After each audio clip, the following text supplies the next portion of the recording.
Imaginez un peu la scène. On a un cheval de course, un athlète qui vaut littéralement des millions d'euros et il boite de façon vraiment alarmante dans son box. Ouais, le cauchemar absolu pour n'importe quel propriétaire, ça. Mais totalement. Donc le vétérinaire arrive, en urgence, il sort son appareil de radiographie dernier cri, il prend un cliché de l'articulation, et là, surprise totale, l'image est absolument immaculée. C'est ça, l'os est parfait, les contours sont super nets. Et pourtant, l'animal souffre le martyre. C'est un mystère total du coup. Ce décalage entre l'image parfaite et la réalité clinique, c'est vraiment l'un des phénomènes les plus troublants en médecine, en fait. Bah oui, parce qu'on a tendance à croire que la technologie moderne rend le diagnostic binaire, genre c'est cassé ou c'est pas cassé. Sauf que, face aux maladies dégénératives, la biologie se moque bien de cette simplicité, hein. Et c'est exactement là que cette exploration prend tout son sens aujourd'hui. Notre mission pour ce décryptage, c'est de percer ce mystère en maîtrisant ce qu'on appelle l'éthiopathogénie. C'est un mot qui fait un peu peur comme ça. Ouais, c'est un terme super impressionnant, mais au fond, ça désigne simplement l'origine, le développement et surtout le pourquoi fondamental des maladies. Saisir ce fameux pourquoi, ça transforme complètement l'approche médicale, en fait. Exactement. Le but, c'est pas de mémoriser des listes de symptômes ou des dosages de médicaments comme on le ferait dans un manuel scolaire. L'objectif pour notre auditoire, c'est de comprendre la mécanique intime de la pathologie pour pouvoir l'expliquer à n'importe qui. Et au lieu de voir une maladie comme une espèce de fatalité inexplicable, on commence à l'apercevoir comme une séquence super logique d'événements cellulaires. Voilà. Et pour accomplir cette mission sans se noyer dans un océan de jargon médical, notre analyse d'aujourd'hui va s'appuyer sur la fameuse loi de Pareto, la règle des 80-20. Ah, la fameuse règle. Ouais, on va isoler les 20% d'informations fondamentales qui débloquent 80% de la compréhension clinique. Et pour illustrer ça, nos sources du jour se penchent sur un cas d'étude assez incroyable, l'ostéoarthrite équine, le cheval. Ce qui est fascinant ici, c'est que ce modèle animal, c'est vraiment le cas d'étude biomécanique par excellence. Parce qu'il est lourd. Bah, un cheval soumet ses articulations à des forces monumentales, oui. Donc comprendre l'ostéoarthrite chez cet athlète de 500 kilos, c'est comprendre comment n'importe quelle maladie articulaire, même chez l'humain, détruit une structure de l'intérieur. C'est vrai que la physique reste la physique, quoi. Totalement. Ça nous montre comment ça provoque des symptômes visibles, comment ça trompe nos outils diagnostiques et comment ça répond au traitement. La physiologie d'une articulation face au stress, elle est universelle. Bon, décortiquons tout ça depuis le tout début. L'origine structurelle, en fait. Le moment précis où cette belle mécanique s'effondre de l'intérieur. Ouais, la jeunesse du problème. D'après nos notes, toute cette tragédie commence par un duo, le liquide synovial et le cartilage. Si je devais filer une analogie avec le monde automobile, J'adore vos analogies, allez-y. je dirais que le liquide synovial et le cartilage, c'est très exactement l'huile moteur et les amortisseurs d'une voiture. C'est parfait. L'analogie de la mécanique fonctionne super bien ici. Dans une articulation saine, le liquide synovial a une consistance très particulière, un peu proche de celle du blanc d'œuf, tu vois. Donc un peu visqueux. C'est ça, il est visqueux, très glissant, vraiment optimisé pour la lubrification grâce à l'acide hyaluronique qu'il contient. Mais sous l'effet du processus pathologique, cet environnement va radicalement changer. La membrane qui produit ce liquide s'enflamme et elle devient poreuse. Donc, elle laisse passer des choses qui ne devraient carrément pas être là. Tout à fait. Le liquide se charge anormalement en protéines qui viennent du sang et la conséquence de ça, c'est qu'il perd sa viscosité naturelle. Il devient aqueux, il change de couleur et il perd toute sa capacité de lubrification. Ah ouais. Pour reprendre l'image de la voiture, c'est comme si l'huile du moteur devenait soudainement fluide comme de l'eau, puis granuleuse, pleine de débris. Voilà, c'est le désastre mécanique assuré. Et c'est à ce moment-là que les amortisseurs, donc notre fameux cartilage, lâchent complètement. Le frottement augmente, le cartilage s'érode, se fragmente. Il se fait littéralement poncer. Exactement. Et il finit par disparaître progressivement. Ce qui est dingue, c'est que cette disparition, elle cause une réduction asymétrique de l'espace dans l'articulation. L'articulation, elle se met à pencher d'un côté. Et si l'huile est morte et que les amortisseurs n'existent plus, c'est le châssis de la voiture qui va encaisser tous les chocs.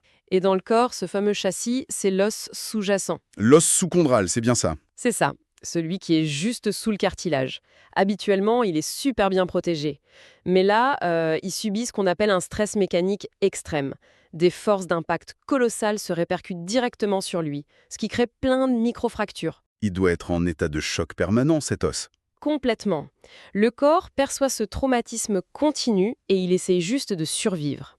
Sa réponse est de densifier massivement cette zone osseuse pour la renforcer. C'est ce qu'on appelle le processus de sclérose. Donc l'os sclérotique, pour résumer, c'est un os qui panique et qui devient beaucoup plus dur et dense qu'il ne le devrait, juste pour essayer de supporter le poids sans se briser. Exactement. L'os devient extrêmement dense au point d'apparaître blanc brillant, très radio-opaque sur les imageries qu'on fera plus tard. Mais cette tentative de renforcement a un prix énorme. Lequel? Un os trop rigide perd sa capacité d'élasticité naturelle. Il n'absorbe plus rien, ce qui aggrave encore le problème des chocs. Et en plus, pour compenser l'instabilité de l'articulation qui vacille, les marges de l'articulation se mettent à fabriquer de l'os nouveau, mais de manière totalement anarchique. C'est la formation des ostéophytes, c'est ça, ce qu'on appelle souvent les becs de perroquet. Oui, c'est ça. J'adore cette image, même si cliniquement c'est terrible. En fait, le corps essaye littéralement de construire des étais sur les côtés de l'articulation pour empêcher la structure de s'effondrer. Ces proliférations osseuses sont vraiment des tentatives désespérées de stabilisation, oui. Et si ce chaos interne n'est pas stoppé, on glisse vers la phase avancée. Et là, ça devient laid, très laid. On observe alors de la lyse, c'est-à-dire une destruction où l'os est rongé par des enzymes. Des morceaux entiers d'os et de cartilage peuvent se détacher et flotter librement dans l'espace articulaire. On les appelle des corps ostéochondrolibres. Des véritables cailloux dans l'engrenage, quoi. Tout à fait. Et l'aboutissement final, vraiment la fin de course de cette pathologie, c'est l'ankylose. L'ankylose, c'est la fusion rigide de l'articulation, non? C'est ça. Donc le mouvement n'est purement et simplement plus possible. Le corps a abandonné l'idée de faire bouger cette zone et il l'a juste soudée. C'est le stade ultime, ouais. Mais du coup, il y a une question fondamentale qui se pose. Puisque toute cette destruction commence à un niveau microscopique, totalement invisible sous la peau du cheval, comment cette cascade de défaillances mécaniques se traduit-elle par des symptômes physiques qu'on peut observer de l'extérieur? On comprend bien l'histoire de l'os et du liquide, mais concrètement, qu'est-ce qui nous alerte sur le fait que la machine est en train de casser? Le tout premier signe visible de ce désastre interne, c'est la claudication, la boiterie, quoi. Mais elle a des caractéristiques bien particulières qu'il faut savoir décrypter. C'est-à-dire? Elle est très lente à s'installer, super progressive et souvent bilatérale. La raison derrière ça, c'est sa nature dégénérative. C'est pas une fracture nette due à une chute brutale, c'est l'usure insidieuse d'une machine soumise aux mêmes efforts des deux côtés. Et c'est là que ça devient vraiment intéressant. En lisant les sources, il y a un détail qui pousse vraiment à réfléchir. Il est mentionné que cette boiterie est présente après l'effort. Ça tombe sous le sens. Mais aussi avant l'effort, au repos complet. Oui, dès la sortie du box. C'est hyper contre-intuitif, non? Si le cheval est parfaitement immobile, pourquoi il boite dès le premier pas? Il devrait avoir mal que lorsqu'il force sur l'articulation, logiquement. En fait, c'est cette observation qui permet de séparer les problèmes purement musculaires des problèmes articulaires profonds. Il y a une différence majeure entre une fatigue musculaire qui s'estompe avec le repos et des dégâts anatomiques irréversibles. Ah, parce que l'architecture est endommagée de façon permanente. Fait extrêmement mal. Voilà, le premier pas est souvent le pire, parce que l'articulation est non seulement détruite, mais en plus elle n'est pas lubrifiée puisqu'elle était au repos. C'est fou. Le châssis de la voiture est plié, même quand elle est sagement garée dans le garage. C'est limpide. Il y a aussi ce deuxième grand symptôme clinique qu'on retrouve dans les notes, l'inflammation et l'effusement. Le gonflement global, quoi. Ouais, la synovite ou capsulite. Face aux débris de cartilage et aux cellules mortes qui flottent dans le liquide, la membrane interne s'enflamme fortement. Elle réagit en produisant un volume massif de liquide synovial, mais de très mauvaise qualité pour essayer de laver la zone. Un peu comme si elle essayait de rincer le système. C'est l'idée. Sauf que ce liquide se retrouve piégé dans une capsule articulaire dont le volume est strict, il est limité. Donc la pression monte. Énormément. Et ce liquide sous pression, il doit forcément trouver une échappatoire. Les sources décrivent la création de récessus dorsaux. En gros, le liquide pousse sur les zones les plus faibles de la capsule et ça crée des poches externes visibles à l'œil nu. Ce qu'on appelle couramment les vessies articulaires. Les vessies articulaires. L'image est un peu repoussante, mais elle est tellement parlante. Et ces distensions de la capsule, elles sont vraiment les témoins directs de la bataille qui se joue à l'intérieur. Ce qui est redoutable avec ces déformations, c'est qu'elles peuvent devenir permanentes, fibrotiques. Même quand la douleur passe. Oui, même lorsque la crise inflammatoire aiguë se calme, la poche peut rester distendue. Et tout ça mène inévitablement au troisième symptôme majeur, la limitation motrice sévère. Ce n'est donc pas seulement la douleur qui empêche de bouger. Non, c'est un blocage purement physique, mécanique. Les ostéophytes, ces fameux becs de perroquet dont on parlait, agissent comme des cales qui viennent buter l'une contre l'autre. Faut imaginer une charnière de porte complètement rouillée dans laquelle on aurait glissé des graviers, en fait. C'est tout à fait ça. L'amplitude des mouvements est drastiquement réduite parce que l'architecture osseuse a muté et qu'elle obstrue l'espace. Très bien, on voit les vessies articulaires, on observe la boiterie à froid, et là, l'étape logique en médecine, c'est d'obtenir une image de ce désastre, pour confirmer le diagnostic, pas vrai, Avé, hein? En théorie, oui. Sauf qu'on en revient à notre mystère de l'introduction. Le cheval qui vaut des millions, la radiographie parfaite, et pourtant la souffrance. En lisant la doc, l'ironie est juste spectaculaire. L'outil médical le plus célèbre de tous, la radiographie, est en fait parfaitement inutile au moment précis où l'on a le plus besoin de lui, aux prémices de la maladie. Comment c'est possible, ça? Pour comprendre cette faille, il faut regarder comment fonctionne physiquement un rayon X. La radiographie ne capture que les tissus denses, ceux qui bloquent vraiment les rayons. Elle est excellente pour voir l'os. Or, où commence exactement l'ostéoarthrite? Dans le liquide synovial et le cartilage. Exactement. Et ces deux éléments-là, parce qu'ils sont composés majoritairement d'eau et de matrice molle, ils sont totalement invisibles à la radiographie. Ils apparaissent noirs, comme du vide. C'est dingue! Donc pendant que le cartilage s'effiloche, que l'inflammation fait rage, et que le liquide perd sa viscosité, l'os en dessous est encore intact.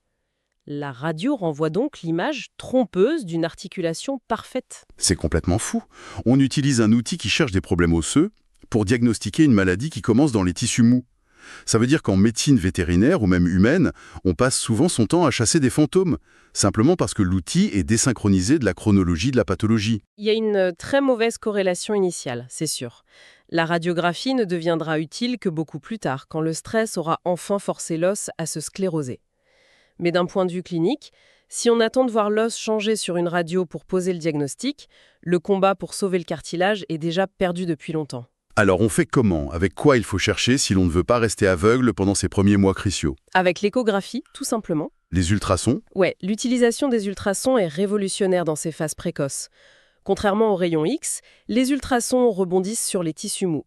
L'échographie permet d'examiner en détail la capsule articulaire, de voir si la membrane synoviale est épaisse, d'évaluer le liquide. Donc on voit vraiment les tissus mous souffrir avant que l'os ne soit touché. On repère même les toutes premières irrégularités microscopiques à la surface du cartilage, bien avant que l'architecture globale ne s'effondre.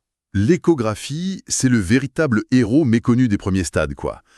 Mais les sources mentionnent une autre technologie qui a l'air super impressionnante, la scintigraphie ou gammagraphie. Ah oui? On injecte un isotope radioactif pour voir le métabolisme du squelette. Ça a l'air redoutable, mais apparemment c'est presque trop puissant pour ce type précis de maladie, non? La scintigraphie est brillante pour mesurer le métabolisme osseux, ça c'est vrai. L'isotope va se fixer partout où l'os est en pleine activité de remodélage. Le problème, c'est qu'une ostéoarthrite chronique est, par définition, une zone de remaniement osseux constant. Toute l'articulation tente désespérément de se réparer en permanence. Donc sur l'écran, j'imagine que toute la zone du genou ou du boulet clignote en rouge vif comme une plaque chauffante. C'est ça, l'image est inondée de signaux d'activité. Puisque toute la structure absorbe le marqueur de façon hyper intense, c'est virtuellement impossible d'isoler l'origine anatomique exacte de la douleur aiguë du moment. L'outil te dit qu'il y a un chaos global, mais il est incapable de pointer du doigt le petit fragment osseux spécifique qui vient de se détacher. Exactement. C'est passionnant. Et du coup, ça montre bien que poser le bon diagnostic avec le bon outil, c'est que la moitié du chemin. Une fois l'incendie localisé, il faut l'éteindre. Et là, l'exploration des traitements devient une véritable leçon de logique.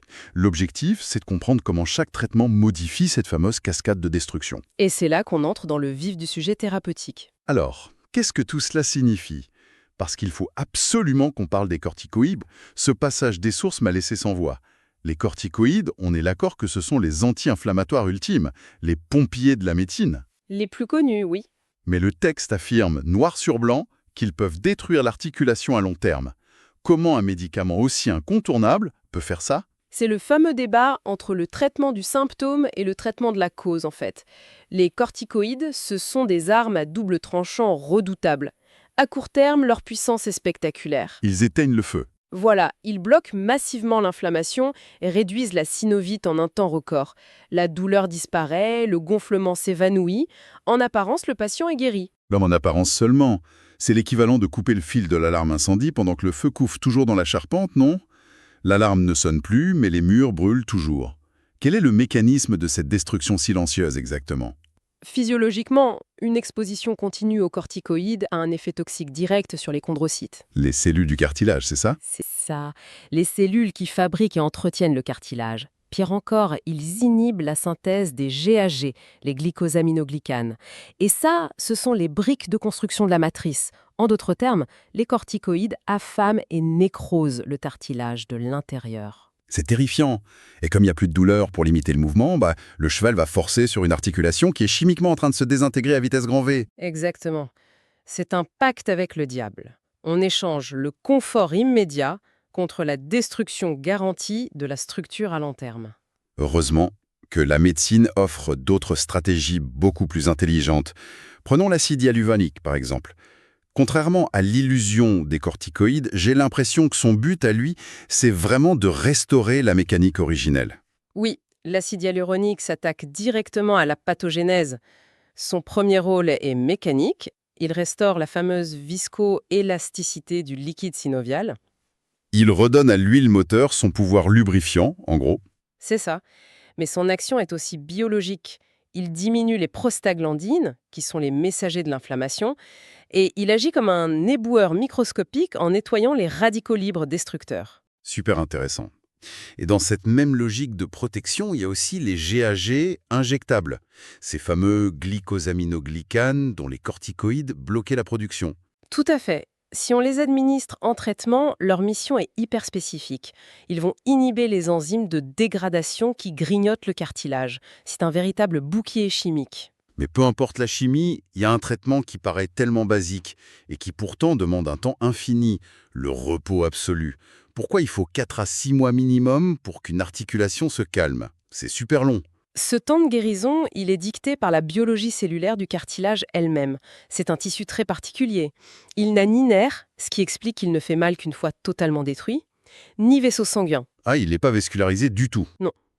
Du coup, ils ne reçoivent pas d'apport massif en nutriments ou en cellules réparatrices via le sang, contrairement à un muscle. Mais comment il fait pour se réparer alors s'il est isolé du système sanguin?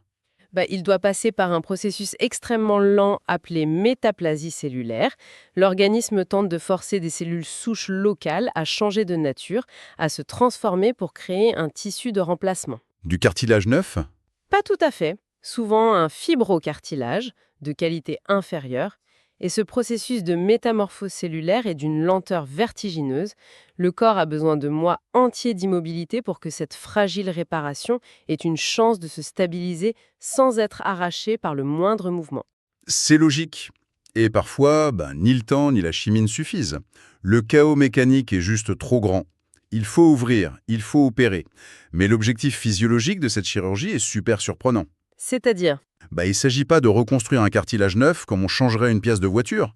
Le but, d'après les notes, c'est de réaliser un nettoyage intensif. Retirer le détritus cellulaire, quoi. oui, la chirurgie orthopédique ici sert à réinitialiser l'environnement. En retirant les fragments d'os flottants et le cartilage nécrosé, on crée un environnement propre. On oblige le corps à déclencher une cicatrisation de seconde intention.